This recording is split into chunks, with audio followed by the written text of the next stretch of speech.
커피 브랜드 하면 떠오르는 가장 대표적인 브랜드는 바로 스타벅스일 텐데요. 스타벅스는 단순한 커피가 아니라 문화라는 말까지 나올 정도였죠. 특히 스타벅스의 텀블러, 다이어리 등은 프리미엄이부터 추가 금액을 내고서라도 구매하려는 사람도 많았는데요. 그랬던 스타벅스가 최근에는 오히려 손님들이 오지 않는 망한 브랜드가 되고 있다는데요. 오늘은 그 이유가 무엇인지 알아보겠습니다.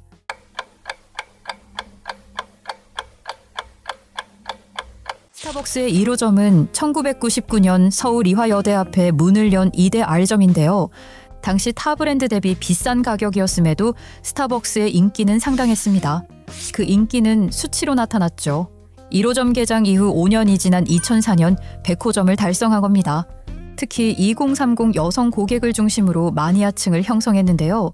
프리퀀시 쿠폰 17장을 모아야만 받을 수 있는 서머 캐리백이나 다이어리는 매년 오픈런을 유발했고 중고거래 사이트에서는 웃돈을 얹어 거래되기도 했죠. 인기에 힘입어 2016년에는 1000호점을 돌파했는데요. 하지만 언젠가부터 스타벅스의 인기가 점점 사그라들기 시작했는데요. 온라인은 물론 오프라인에서도 커피 맛이 달라졌다, 굿즈가 너무 식상하다라는 말들을 쉽게 들을 수 있었죠.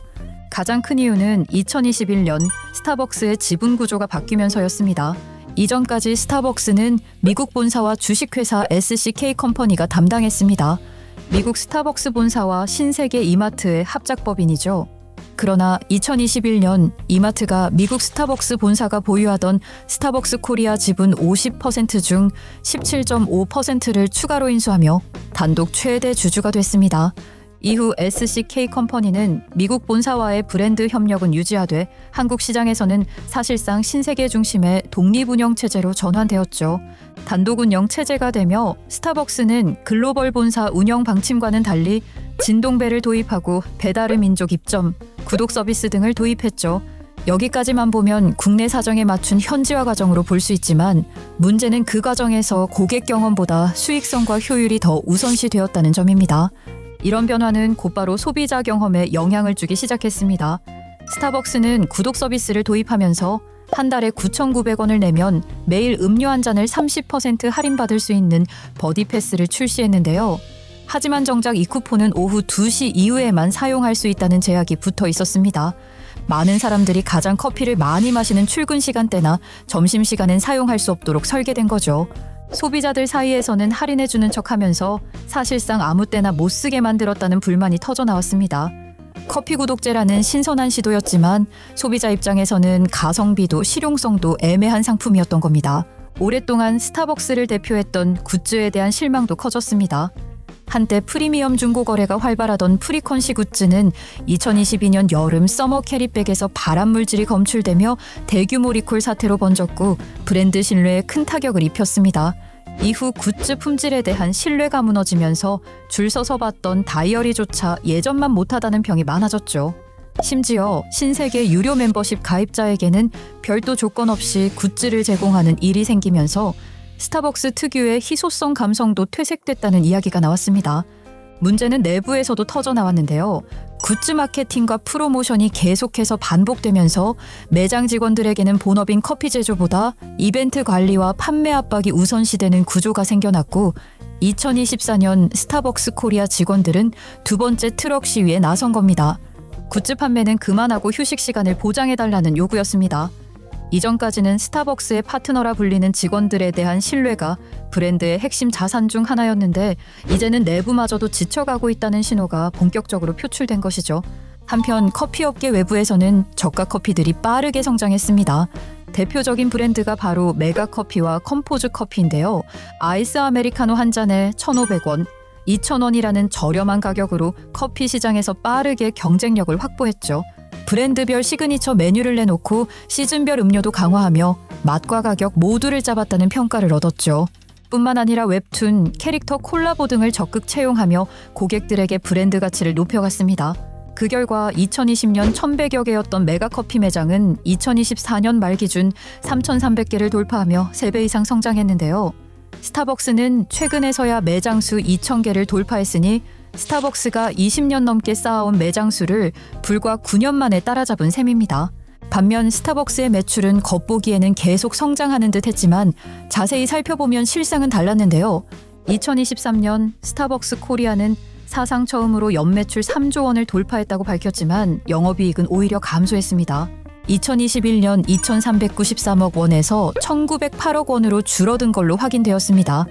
퍼센트로 보면 10%에서 6% 정도로 반토막 난 겁니다. 가장 큰 영향을 미친 건 앞서 설명드린 2022년 서머 캐리백 환불 비용이었는데요. 무려 400억 원에 달하는 비용을 감수해야 했죠. 여기에 더해 원부자재, 인건비 인상, 매장 운영비 부담 등이 누적되며 스타벅스의 매출 원가 비중은 2017년 44.5%에서 2023년 49.1%까지 상승하며 전체 매출 2조 7,898억 원 중 8,936억 원을 인건비로만 지출, 매출의 32%가 인건비로 빠져나가는 구조가 되어버렸습니다. 스타벅스가 이렇게까지 무너지게 된 건 결국 불균형한 수익 구조 때문인데요. 스타벅스는 일반 프랜차이즈와 달리 가맹점을 두지 않고 대부분의 매장을 직영 또는 임대 매장 구조로 운영합니다. 그런데 이 임대 매장 운영 방식은 오히려 스타벅스 본사에만 이익이 집중되는 구조로 설계돼 있죠. 스타벅스 본사는 매출의 약 10에서 12%를 임대 수수료로 지급하는 조건으로 입점하지만 건물주는 인테리어, 설비, 구조까지 모두 스타벅스 기준에 맞춰 직접 투자해야 합니다. 예를 들어 250평 규모의 매장을 열 경우 인테리어 비용만 최소 6억 원 이상이 들고 드라이브 스루 매장은 토지 매입 포함 20억에서 많게는 100억 원까지 투자비가 필요합니다. 큰 비용을 들여 매장을 들여도 임대 수익이 바로 발생하진 않는데요. 스타벅스가 독립적으로 운영되며 본사 측이 구독 할인, 배달 수수료 조정 등을 통해 매장 총액을 낮췄기 때문입니다. 결국 건물주에게 돌아가는 임대 수익은 줄어들 수밖에 없죠. 언뜻 보면 커피는 더 많이 팔고 혜택은 고객에게 돌려주는 것처럼 보이지만 실상은 매장을 운영하는 임대인이 손실을 고스란히 떠안는 구조인 셈입니다. 더 큰 문제는 이 같은 구조의 일방성이 스타벅스라는 브랜드의 신뢰도 자체를 갉아먹고 있다는 점인데요. 한때는 스타벅스가 들어오면 건물값이 오른다는 말이 통할 정도였지만 이제는 계약을 꺼리거나 재계약을 포기하는 임대인들이 늘고 있습니다. 한마디로 스타벅스와 함께하면 성공한다는 공식이 더 이상 통하지 않는 시대가 되어버린 거죠. 건물주 입장에서 스타벅스는 오히려 부담스러운 존재가 된 겁니다. 반대로 최근 공격적으로 매장을 확장 중인 메가커피의 경우 가맹점주가 수익을 가져갈 수 있는 구조인데요. 게다가 점포 크기 자체도 스타벅스보다 작고 초기 투자 비용도 낮기 때문에 건물주 입장에선 부담이 훨씬 적습니다. 결국 동일한 상권 내에서도 메가커피나 컴포즈커피 같은 브랜드 선호도가 더 높아질 수밖에 없죠. 여기에 더해 한때 열풍이 불었던 스타벅스만의 문화, 분위기가 사라져버린 것도 영향을 미쳤습니다. 과거 스타벅스는 하나의 라이프 스타일로 여겨질 정도로 독자적으로 쌓아온 이미지가 있었습니다. 하지만 지금의 스타벅스는 그 본질을 잃어가고 있죠. 편의성을 위해 도입한 진동벨과 배달 서비스가 오히려 기존 스타벅스가 유지해오던 아날로그 감성을 무너뜨린 겁니다. 고급형 매장은 리저브 매장조차 과거에는 커피를 즐기기 위한 더 전문적인 매장이라는 이미지가 강했지만 지금은 구태여 찾아갈 필요까진 없는 특색 없는 곳으로 여겨지는 중입니다.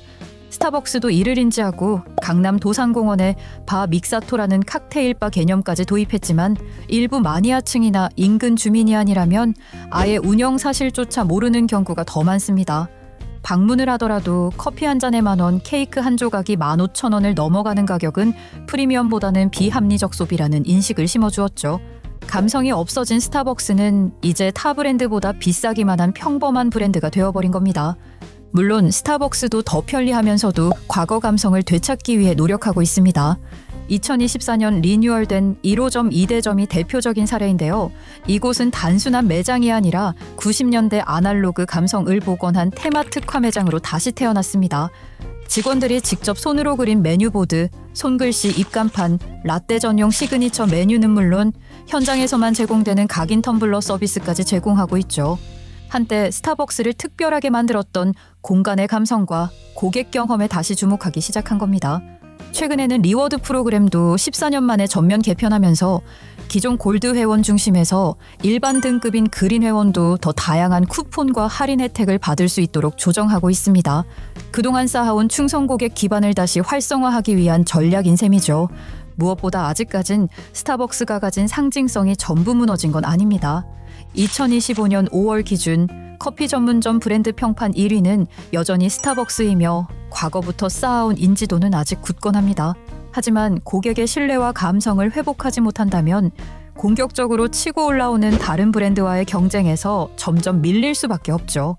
과연 스타벅스 코리아는 1위 자리를 지킬 수 있을까요? 여러분은 어떻게 생각하시나요? 오늘 영상이 유익하셨다면 구독과 좋아요, 알림 설정도 잊지 말고 부탁드릴게요. 다음 영상에서 더 흥미로운 내용으로 찾아뵙겠습니다. 오늘도 시청해주셔서 감사합니다.